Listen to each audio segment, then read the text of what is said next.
Coach, what were your impressions of yesterday's scrimmage? Well, we played a lot of young guys and held a lot of guys out. Held some critical guys out that we weren't really concerned about getting a lot of reps. Overall, it was, and as far as the young guys, I thought it was very, very iffy. They're still in the learning process, and there are a lot of mental assignments. And it's to the point that, you know, if we make a mistake, the offense looks cute. If they make a mistake, we look cute. But right now, we're making so many mental mistakes, there's not enough good plays executed on defense that we can find out who can play defense. So they're struggling a bit. We've overloaded them, and I think they're making a lot of mistakes that hopefully will clear up later on. The effort was good. The tackling was a lot better. We chart loafs or lack of finish, missed tackles, missed assignments, and any pre-snap or after the whistle penalties. And all of that went down. So in that respect, it was improved from the previous scrimmage. But overall, we got a long way to go. Rodney was very critical of the defensive line 2 days ago, or whenever, I think Friday, that he spoke with us. Did you see anything better Saturday from the defensive line, particularly the tackles, or? It was a little better. You know, I did have to ask him. I don't know if he felt individually there were some things that were still not good enough. Like I said, overall, the big picture, everything improved. But I think our offense obviously improved too. So they made a lot of good plays, but most of the things that we worry about at this stage, assignments, missed tackles and those things, a lot of that was better. With so many young guys playing on both sides, how much can you really draw conclusions from your second string linemen or linebackers against second string offensive linemen and running backs and receivers? But you make a point, you know, they're not going to line up against some of that same level in some of these games, but at the same time, we can certainly grade technique, fundamentals, effort, you know, knowing what to do assignment-wise, and competing, finishing plays.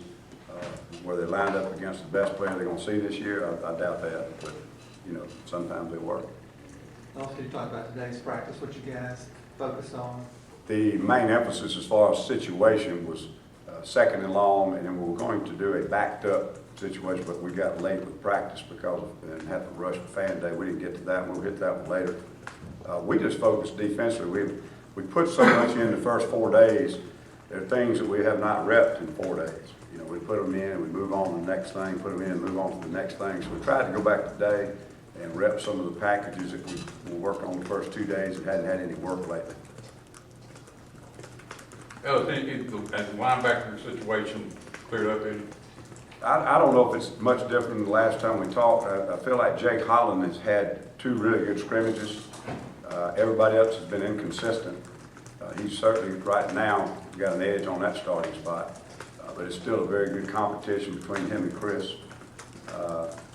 At the will linebacker, Casanova in camp and through the spring continues to make the best linebacker plays and do some things, you know, that you really can't coach. Outstanding physically, technique and those type of things. But he's been very inconsistent, and got to get more consistent in assignments and run fits, coverages, all of the above. At the will linebacker, trying to look for somebody that will challenge for that spot. You really need 4, if not 5, as you go through the season, because it's very seldom do you get through the season with all of them healthy. So right now it's still a little bit muddled over at the will linebacker spot. Flowers and Owens and Mitchell, they're all, you know, doing some pretty good things, but they're all a little bit behind Casanova as far as being able to play and do as well as he does. Anthony Swain's right a little bit behind the other 2 over to Mike Backer. There's still some good competition going on, and I think a little bit of the over-installation has created some of the mental mistakes, but we're not tackling as well as we should. I don't think we're doing a lot of things in a lot of areas as well as we should. But other than Jake kind of edging out Chris for a little while, it hadn't changed much. What is it that Chris hasn't done in the past week to take more ownership of that starting It's job? as much Jake's improvement as it was anything Chris did. And Chris is about where he was in spring. And you know, you look at the steady improvement, Jake's better than he was in the spring.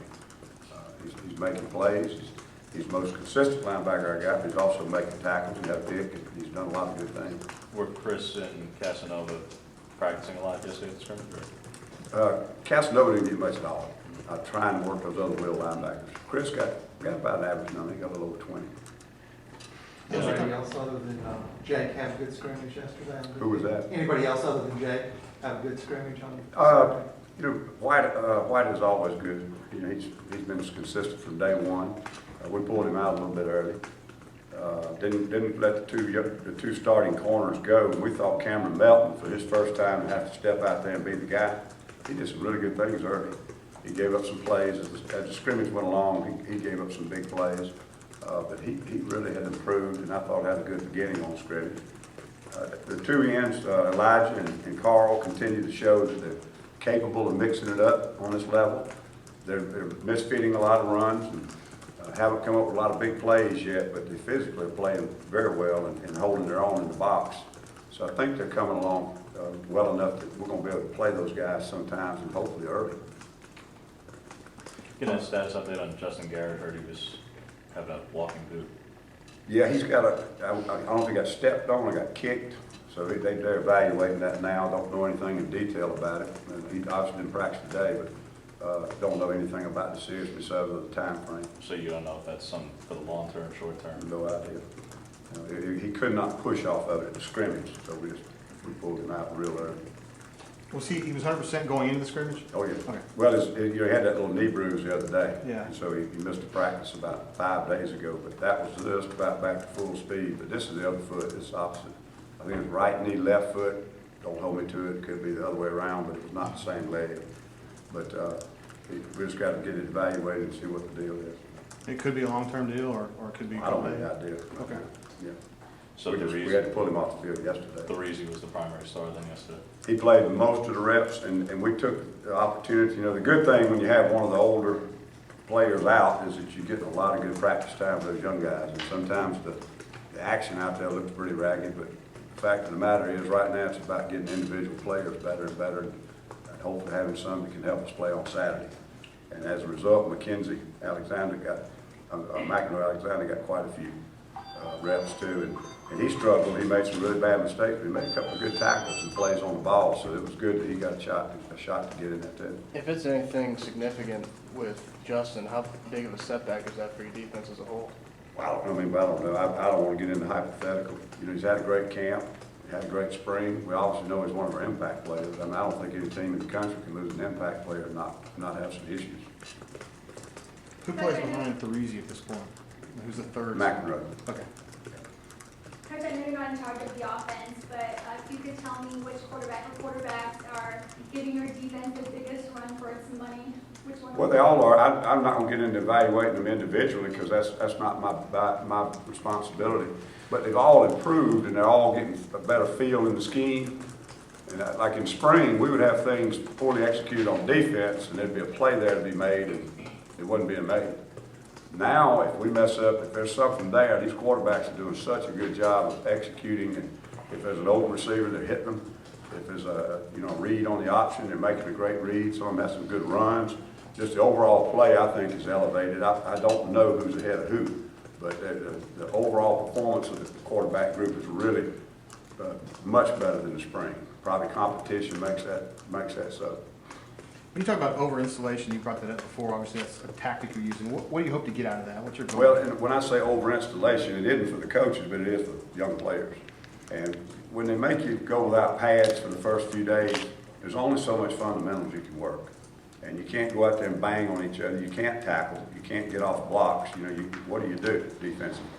You can't work on the timing of your plays. You can't run pass routes. So there's 2 days in underwear that we have to do something. So we try to put in a lot of defenses so that they'll know them when we ever come back to them. And then when we put on shoulder pads and shorts, we still can't tackle full speed and take people to the ground. So, the whole first week of camp, defensively, what we use it for is to put a lot of our schemes in. It's kind of the whole theory where we put the whole thing in, and you start running parts of it as you go along, and when you get to a game plan, you get back to using some of those things. I don't know if it's the best way to do it or not. It's something that I think a lot of defensive coaches have gone to since these new rules, so that you get something done during those first 4 days, other than running around doing pass drops. You're not expecting full retention. You're just aiming for 50%. Not full retention, but maybe I guess it would be full recollection. Oh yeah, I remember that coach.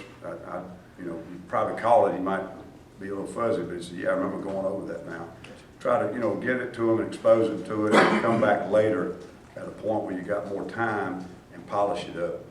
Talk about Coach- the impact, just, that Melvin Smith has made with the defense, and I guess you kind of see that he's changed the mindset a little bit with those corners. Yeah, but I think, and I don't mean to take anything from anything, but I think it all begins with players. We got some playmakers out there, and I think Melvin's reached them. He motivated them, he's got them playing with some confidence, and he brought a certain element of scheme. We tweaked a few things in our scheme, the things he was doing at Mississippi State. He's had good contribution on that.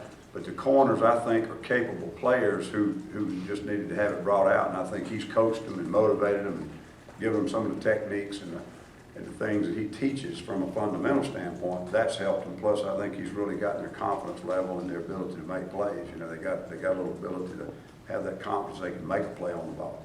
Take a few more. Are you under the impression that Demetrius will finally be back this upcoming week? He's doing so far really good, but now that's the type of thing, it's not like it's a bone healing up and we know it'll be well by such and such, and then we'll let him have some contact the next day and then we'll do this. It was an infection and it's slowly getting better, and we're pretty optimistic right now he'll be back on the field next week. When he does come back, does he have to start off in shells just because of the timetable, or is he able to go straight? He does. He actually has to start off in, I don't think they can even count his T-shirts, but don't quote me on that. It's the same. I'm not the NCAA expert. How I've is been in trouble now, but I don't know many of the rules. Coach, the defensive line, you got a whole bunch of depth there. Is any of the younger guys that were here spring stepped up? Have you noticed anybody really improving at that position? That were not here in the spring? That were here in the spring on the Well, defense? the ones that probably have improved, and steadily improved, was Ben Bradley, because Ben came in as a new guy, and he's had a good solid camp. He's fighting for one of those. He's one of those 4 rotators in there for those 2 jobs. And on a day or two, he may be the starter. On other days, he's back again. So they're having good competition over there. Really, from the new guys that came in the spring on defense, that's about it. We didn't have Brandon King, and we didn't have the other 3 freshmen. And they're struggling to learn things where Ben already knows our defense. How about any of the young guys like Justin Delane, Jabron Niles, any of those guys? Any of those guys kind of caught your eye? Niles has been out for a while. Hadn't practiced in 2 or 3 days. Probably got a little bit behind. Had shown some bright spots. Delaney's had a few good plays out there. Again, I think it goes back to the word consistency. Got to make sure you can get it right every time. He's the one guy in the group that looks like he could have a little edge rush ability. And, hopefully it'll come out and show some of it on the playing field.